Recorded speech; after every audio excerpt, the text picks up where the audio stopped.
বেগম খালেদা জিয়ার গুরুতর অসুস্থতায় কঠিন সময় পার করছে বিএনপি। তারপরও দেশের সংকট কাটাতে নির্বাচন কেন্দ্রিক কাজে মনোযোগ দিচ্ছে দলটি।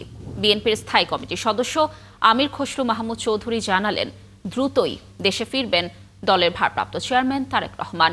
তার নেতৃত্বেই আগামী নির্বাচনে অংশ নেয়ার প্রস্তুতি নিচ্ছে বিএনপি। দর্শক আরও জানাচ্ছেন সহকর্মী মাহিলা ইসলাম। সময়টা 1991। স্বৈরশাসক এরশাদের বিরুদ্ধে দীর্ঘ আন্দোলনের পর সংসদ নির্বাচনে জয়লাভ করে খালেদা জিয়ার নেতৃত্বাধীন বিএনপি। দেশের প্রথম নারী প্রধানমন্ত্রী হিসেবে শপথ নিয়ে শক্ত হাতে দেশ পরিচালনা করেন Begum Khaleda Zia. Falcon aluminium multilayer anodised হওয়ায় সম্পূর্ণ স্ক্র্যাচ প্রুফ। Falcon aluminium. সকলের সামনে প্রশ্ন, দেশে গণতন্ত্র থাকবে নাকি স্বৈরশাসন চলবে? এরপর আরও দুইবার প্রধানমন্ত্রী হয়েছেন বেগম জিয়া। তবে লড়াইটা ছিল দীর্ঘ। ১/১১ প্রেক্ষাপট পরবর্তীতে আওয়ামী লীগ সরকারের পুনরায় ক্ষমতা দখল। এরপর টানা ৩ মেয়াদে ফ্যাসিবাদী শাসন আমলের বরাবর গণতন্ত্রের জন্যই রাজপথে ছিলেন বেগম খালেদা জিয়া। এভার কেয়ারে টানা ১৪ দিন সংকটাপন্ন অবস্থায় দিন পার করছেন বিএনপি চেয়ারপারসন। এই অবস্থায়ও নির্বাচন কাজ কিভাবে এগিয়ে নিচ্ছে বিএনপি? একটা কঠিন সময় আমরা পার করছি মানসিকভাবে।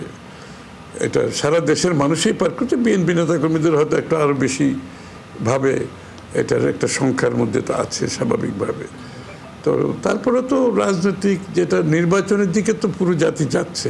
গণতন্ত্র পুনর্বহালে আন্দোলন করতে গিয়েই অসুস্থ হয়েছেন বেগম খালেদা জিয়া। তার অবদান স্মরণ করে নির্বাচনের পথে হাঁটুক দেশ, সেই প্রত্যাশা দলটির এই নীতি নির্ধারকের। বেগম খালেদা জিয়া প্রথম ব্যক্তি হবেন যিনি চাইবেন দ্রুত নির্বাচনের মাধ্যমে দেশে গণতান্ত্রিক অর্ডার ফিরিয়ে আনা, মানুষের মালিকানা অধিকার এবং মালিকানা ফিরিয়ে আনা, যার জন্য উনি নিজেও আজকে মৃত্যুর সম্মুখীন। দ্রুত নির্বাচনের মাধ্যমে দেশে গণতান্ত্রিক অর্ডার ফিরে আসুক, এটাই বিএনপি নেতাকর্মীদের কাম্য।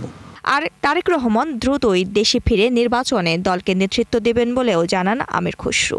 উনি দেশে ফিরে আমাদের নির্বাচনী নেতৃত্ব দিবেন। আশা করি জনগণের আমরা যদি সমর্থন পাই, আগামী দিনে বিএনপি যদি সরকার গঠন করে উনি প্রধানমন্ত্রীত্বের ওনার নেতৃত্বে মন্ত্রিসভা গঠন হবে। দেশ ২৭২টি আসনে প্রাথমিক মনোনয়ন ঘোষণা করেছে বিএনপি।